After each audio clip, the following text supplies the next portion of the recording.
엄지발가락으로 보행하는 것이 굉장히 중요합니다. 무지해반증 치료가 필요한 환자분들 경우에는 너무 늦지 않게 치료하는 것이 중요하겠습니다.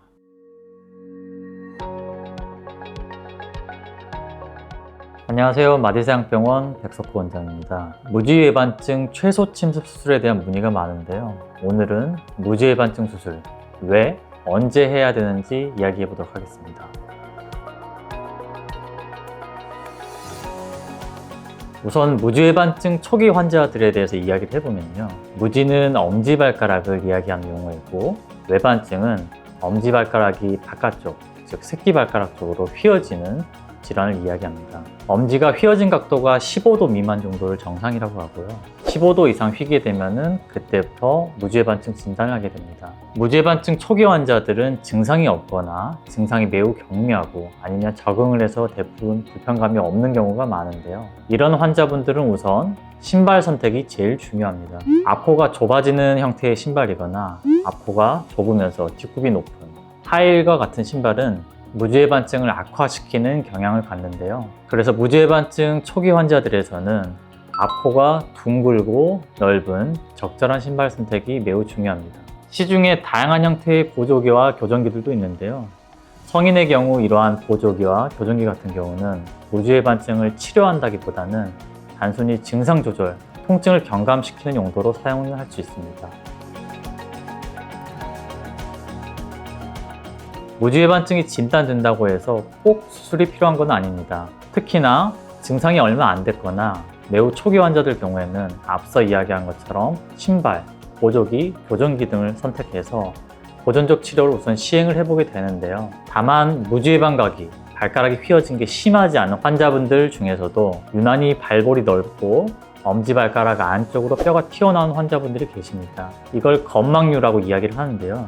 이런 분들은 어떠한 신발을 신던 간에 발볼이 굉장히 불편하기 때문에 초기에도 무지해반증 수술을 권유드리고 있습니다.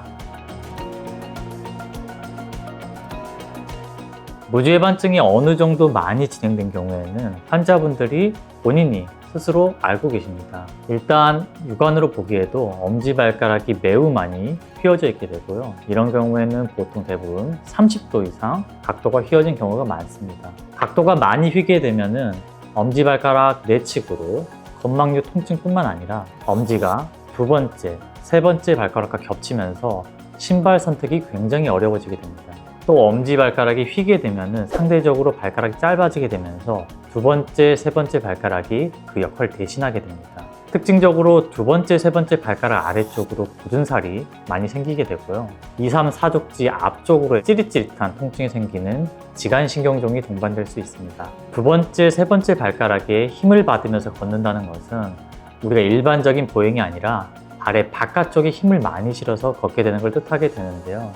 이런 경우에는 발뿐만 아니라 발목 관절에도 영향을 미칠 수 있습니다. 정리하면 무지해반증은 꼭 수술이 필요한 질환은 아닙니다. 다만 여러 증상들이 동반된다면 수술을 고려해 볼 수 있는데요. 첫째는 엄지발가락 안쪽 내측으로 통증이 조절되지 않는 건망류가 있는 경우, 둘째는 엄지발가락이 두 번째, 세 번째 발가락과 겹쳐서 신발 선택이 어려운 경우, 세 번째는 두 번째, 세 번째 발가락 아래쪽으로 굳은 살이 많이 생기는 경우, 넷째는 무지해반증과 함께 지간신경종, 발목 통증, 발등 통증이 동반된 경우에는 무지해반증 수술을 고려할 수 있습니다. 이처럼 무지해반증은 단순히 엄지발가락 문제는 아닙니다. 우리 하지 균형에 굉장히 중요한 역할을 하기 때문에 엄지발가락으로 보행하는 것이 굉장히 중요합니다. 이렇기 때문에 무지해반증 치료가 필요한 환자분들 경우에는 너무 늦지 않게 치료하는 것이 중요하겠습니다. 이상 마디사양병원 백석호 원장이었습니다.